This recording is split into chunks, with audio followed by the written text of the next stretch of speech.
Sunday night in the winter of 2010, I'm kneeling over the toilet bowl. My eyes are bloodshot and tears are running down my face.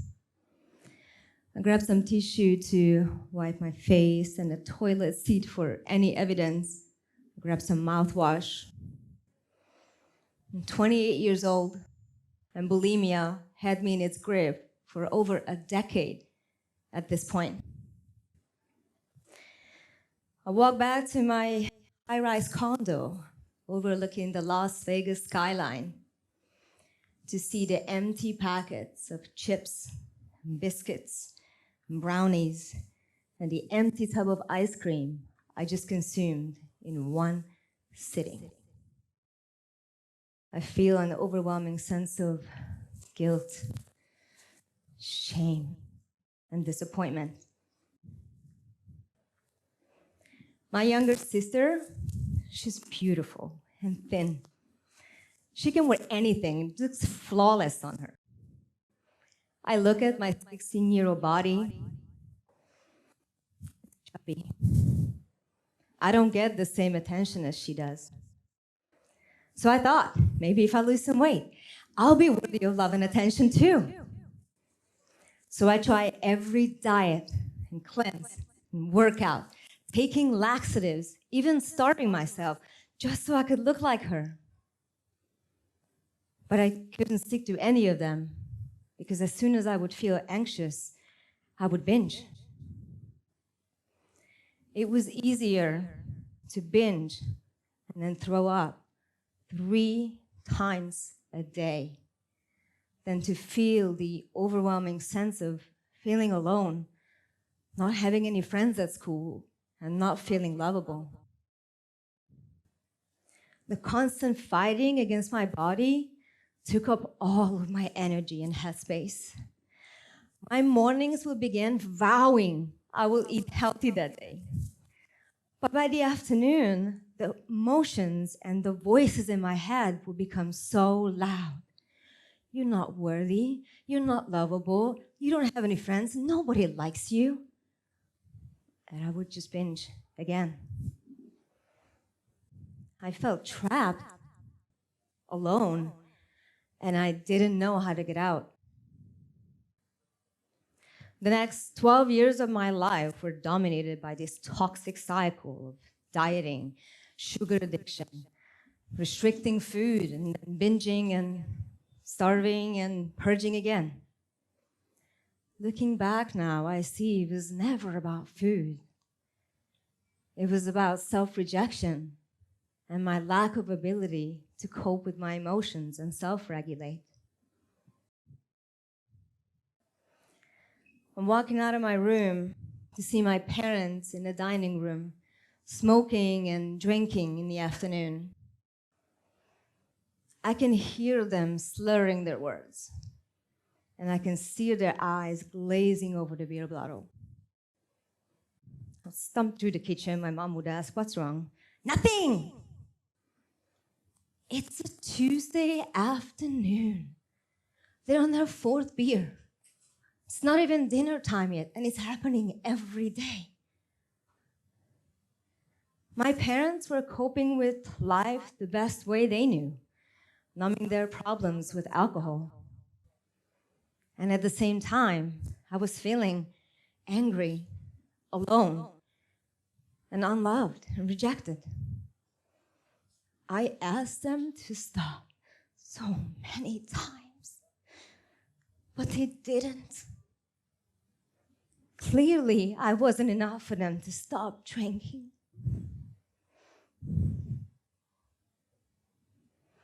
Bulimia eventually turned into a drinking habit while working in the hospitality scene of Las Vegas.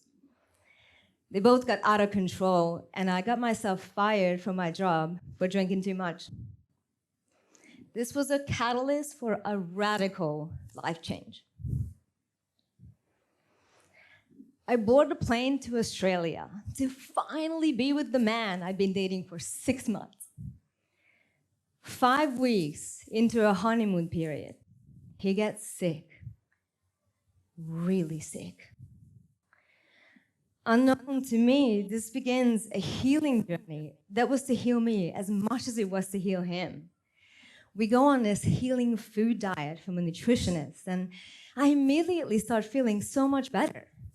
I feel clear in the head, I feel more energized, and for the first time in my life, I'm free of destructing eating patterns because I had accountability and support.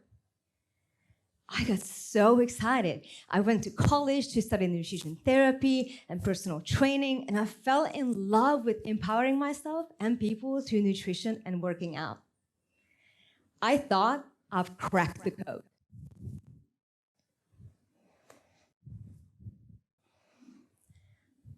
I'm standing on stage with the perfectly sculpted bronze body in front of 10 poker face judges and hundreds of eyes staring at me, blinded by bright lights highlighting every inch of my body. There was nowhere to hide. I hear, quarter turn to the left, quarter turn to the right. I'm standing there with the fittest body I've ever had. And I can still hear the voices.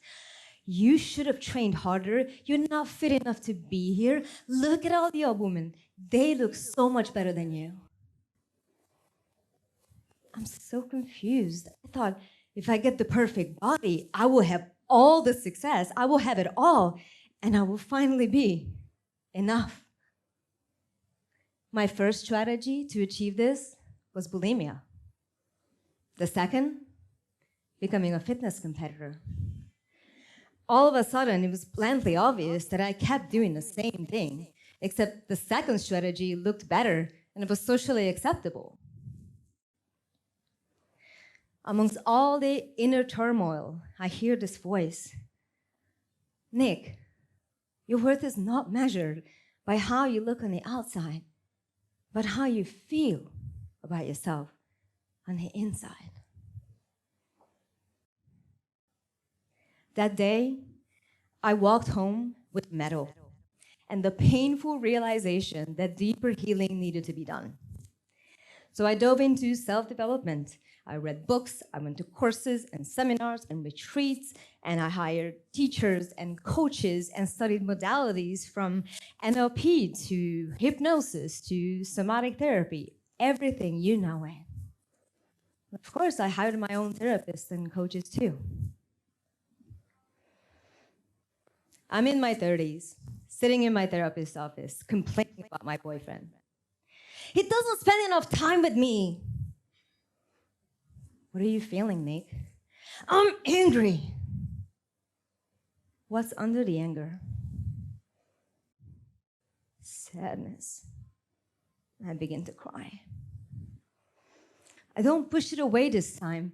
I feel the sadness in my body. I was not used to this.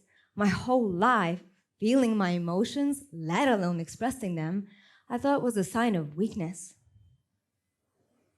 To my surprise, within minutes, the sadness dissipated, and I was left with a sense of peace and relief. This somatic practice unlocked me and my freedom in profound ways. It left me with the power to feel rather than dissociate. And this is what made a real difference for me for the first time in my life. So much so that it created a massive shift in my career. People knew me as the lean body coach, helping women get fit.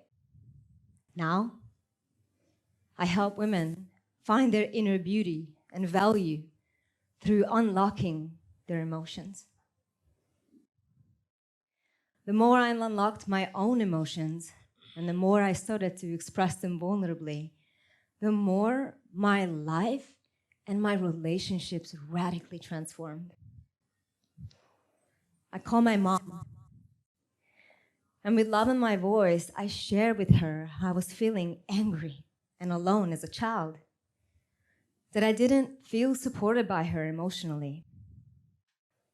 But because I did the inner healing, and I felt and released those emotions, I showed up with her with patience and love. I'm so sorry, Nikki, she says. But her apology is no longer needed, as I feel the depth of my forgiveness. Hanging over the toilet bowl or hanging a medal around my neck would have never given me this conversation and forgiveness with my mother.